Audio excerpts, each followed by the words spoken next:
ti ní àǹfààní láti gbọ́ ìròyìn Kayegbo káàkiri àgbáláyé lórí amóhùnmáwòrán yín Jígí Alára. Orúkọ tèmi ò yí padà, Arike Elewi òun náà ló níròyìn.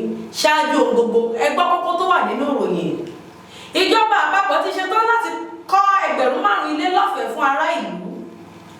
Bàbá wọn ga ọ̀ lẹ́yìn tí ọ̀rẹ́bìnrin rẹ̀ kú lásìkò ìbálòpọ̀ gbọ́rọ̀. Ìjọba ilẹ̀ Canada gbé òfin tuntun kalẹ̀ fún àwọn tó fẹ́ jápa láti oṣù kejìlá ọdún yìí lọ. Ìgbẹ́jọ́ ńlá wáyé lórí ipò Aláàfin, ìyẹn Aláàfin Ọ̀yọ́. Ẹja sáré dójú ọjà.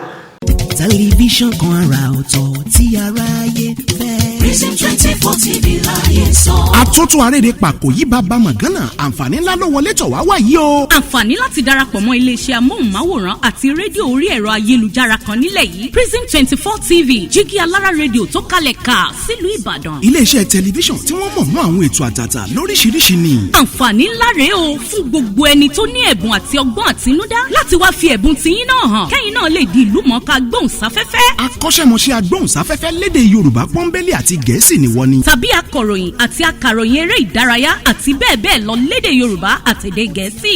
Ayàwòrán cameraman. Aṣọ àwòrán pọ̀ editor. Onímọ̀ nípa ìwádìí ìtàn documentary researcher. Onímọ̀ nípa ìpolongo ọjà lójú òpó ayélujára. E-marketer àti akọ̀wé secretary. Àǹfààní tún wà fún ẹni tí ò tí ì máa gbóhùnsáfẹ́fẹ́, ya àwòrán, so àwòrán pọ̀ àti bẹ́ẹ̀ bẹ́ẹ̀ lọ ṣùgbọ́n tó gbàgbọ́ wípé o lè kọ́ṣẹ́mọṣẹ́ lórí ẹ̀. Àwọn numbers wọ̀nyí ni kẹ́ ẹ pè fẹ́kúnrẹ́rẹ́ àlàyé o 0705 058 0241 àti 09039893895. tàbí kẹ́ WhatsApp nìkan sórí +1347 285 7401. lórí. Ìjọba àpapọ̀ ti sọ pé òun ti ń gbèrò láti kọ́ ilé tó tó 5,000 fáwọn ará ìlú ní gbogbo ẹkùn 6 tí orílẹ̀-èdè yìí pín sí. Ìjọba ní ìgbésẹ̀ yìí kó ọ̀nà láti mú ibùgbé ìrọ̀rùn pọ̀ sí fún àwọn ará ìlú. Mínísítà abẹ́lé fún ètò ilé gbígbé àti ìdàgbàsókè ìgbèríko Alhaji Abdullahi Tijani Muhammed ló sọ èyí lásìkò ìfèròwérọ̀ pẹ̀lú àwọn oníròyìn. Alhaji Abdullahi Muhammed ló gba ẹnu ìjọba àpapọ̀ Nàìjíríà sọ̀rọ̀, tẹ̀síwájú pé ètò wà fún ilé kíkọ́ lórílẹ̀‐èdè yìí dáadáa, ṣùgbọ́n ó sì jẹ́ pé abẹ́ iléeṣẹ́ agbára ni ètò náà wà tẹ́lẹ̀tẹ́lẹ̀ rí. Èyí ló fà á tí kò ṣe rọrùn láti gbé ìgbésẹ̀ náà.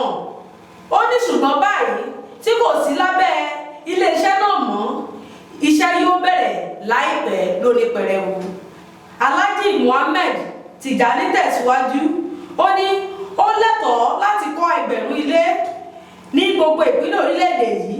A kàn dúró de ìjọba ààrẹ orílẹ̀-èdè yìí láti fún wa ní àṣẹ láti bẹ̀rẹ̀ ni. Bí wọ́n ti fún wa láṣẹ, ó bẹ̀rẹ̀ iṣẹ́ náà lóní pẹrẹwu.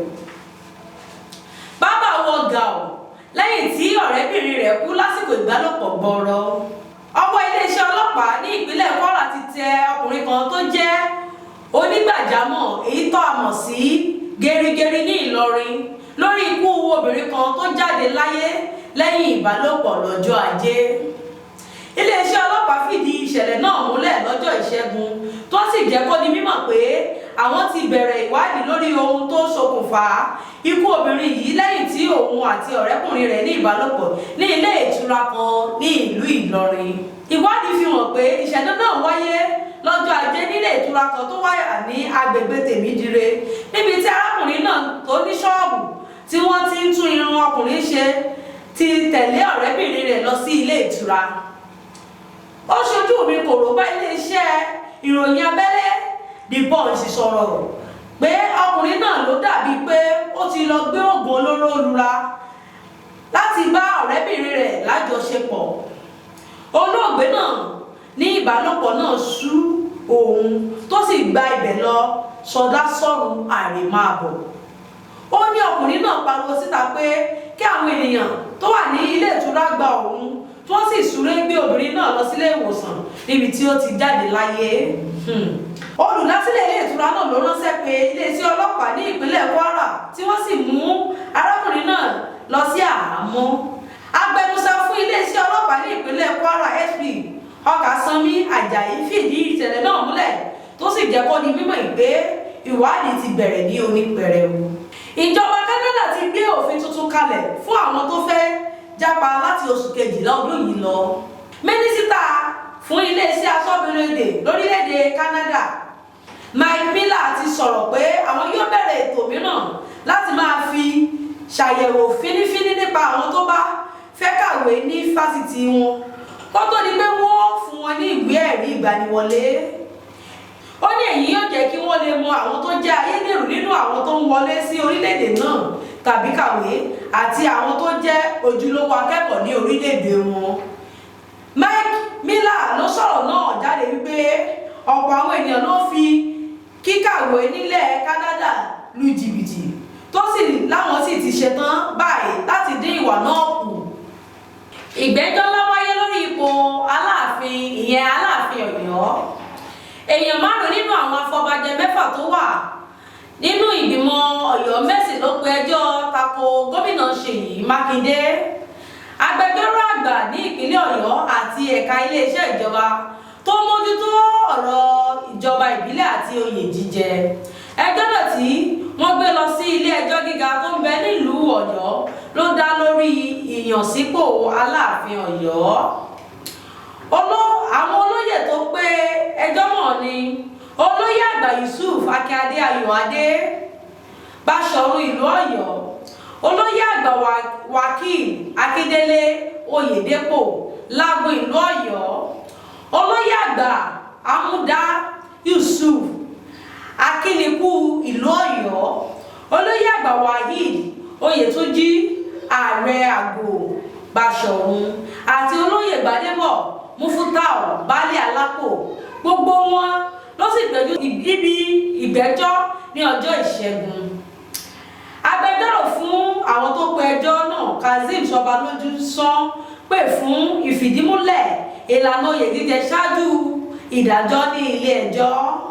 Ó ní kókó méjì ni àwọn oníbàárà òun pe ẹjọ́ lé lórí.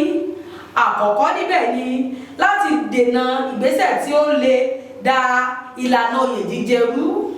Ẹlẹ́ẹ̀kejì ni láti fi ìlànà oyè jíjẹ sílẹ̀ bí ó ti wà tẹ́lẹ̀tẹ́lẹ̀ títí tí ilé ẹjọ́ yóò fi gbé ìdájọ́ kalẹ̀. Ṣùgbọ́n agbẹjọ́rò fún ìjọba amòfin Iho Ọ̀jẹ́bísí ní iye ọjọ́ tí ó bá gba àwọn láti fi ẹjọ́ náà tó ìjọba létí kó tó di ọjọ́ 5 tí òfin là kalẹ̀ láti fún ẹnikẹ́ni tí a bá fẹ́ pè lẹ́jọ́. Nítorí ìdí èyí ló fi pè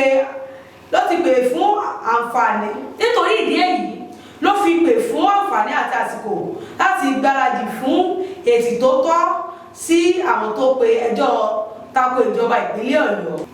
Ẹ̀wẹ̀, Ṣọbalójú pàrọwà sílẹ̀ nílé ẹjọ́ láti má fi àyè gba ẹnikẹ́ni láti tọwọ́ bọ ìlànà oyè jíjẹ nítorí ọ̀rọ̀ náà mú ìkánjú lọ́wọ́. Ó ní àwọn afọbajẹ ti ṣe ojúṣe wọn nípa yíyan Aláàfin tuntun gẹ́gẹ́ bí òfin oyè jíjẹ ṣe là kalẹ̀. Ṣùgbọ́n gómìnà kò bu ọwọ́ lu ìgbésẹ̀ àwọn afọbajẹ. Àṣẹ tó bá pa ni pé kí wọ́n dá gbogbo rẹ̀ sílẹ̀ kí wọ́n sì tún un ṣà. Lẹ́ẹ̀kan sí ẹ gbọ́ àwọn kókó tó wà nínú ìwé ìròyìn. Ìjọba àpapọ̀ ṣetán láti kọ́ 5,000 ilé lọ́fẹ̀ẹ́ fún àwọn ará ìlú.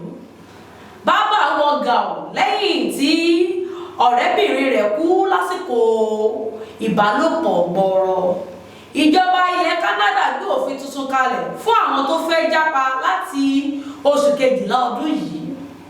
Ìgbẹ́jọ́ ńlá wáyé lórí ipò Aláàfin Aláàfin Ọ̀yọ́. A ò ní rí jù báyìí lọ lónìí. Èmi ọmọ yín olólùfẹ́ yín náà ni Adébáyọ̀ Suliat Arike Elewi. Lórí amóhùnmáwòrán yín mo ti ń dá bí ẹdun tí mo ti ń rọ̀ bí òwe jígí alára àwa ni bàbá wọn.